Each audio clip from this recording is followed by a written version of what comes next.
Nagluto na naman ako nitong isaw baboy. Ito ay pwedeng pang-ulam, lalong-lalo na pang-pulutan. Dahil hindi naman kami manginginom na tao, kaya sa malamang pang-ulam lang namin to. Hindi ko na naipakita kung paano namin nilinis itong isaw baboy.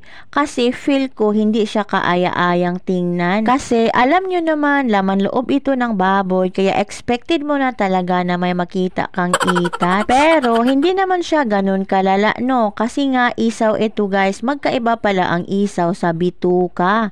Ito ay parting medyo maganda pang tingnan kung hilaw pa. Pero yung bituka ng baboy, ayun na, marami ka na doong makikita na kababalaghan. Char. Inadobo nga lang namin ito kasi nagkikrave din ako ng adobo. Pero dapat yung pag nag-adobo ka nito is yung nagmamantika na para mas masarap. May nagbigay nga din sa akin itong isang box ng biscuits, kaya excited din akong malasahan ito. Hindi kasi ako pamilyar sa pangalan niya, kaya na-excite din akong tingnan. Chocolate flavor pala ito, kaya tiyak na masarap. Tara guys, merienda tayo. Nabuksan ko na nga at ito, tinikman ko na. Fast forward, dumating na nga din itong order ko sa Shopee na scar remover cream.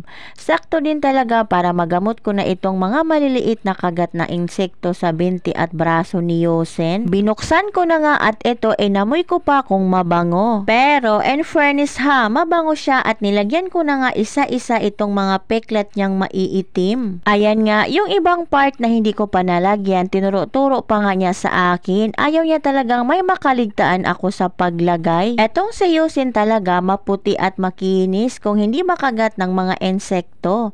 Pero pag makagat din dahil sa maputi ang balat niya ay klarado talaga ang peklat. Inuulit-ulit ko pa talaga paglagay para siguradong matanggal agad itong mga peklat niya na maliliit. Pero in fairness naman itong cream na to guys, effective siya kahit maliit lang ang lalagyan. Siguro 5 days ko lang nagamit na ubos agad, pero worth it naman talaga kasi nawala yung mga peklat ni Yosen. Maputi nga ang balat pero peklati naman. Char.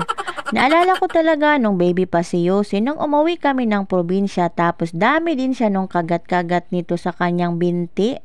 May nagsabi talaga na Bisaya term to ha, na uy, gibukbuk man lagi ang tiil ni aning bata. Pero guys, hindi ko yun pinansin at nagagamot naman ang mga peklat. Pero yung ugali ba ng tao guys, may gamot din. Ay.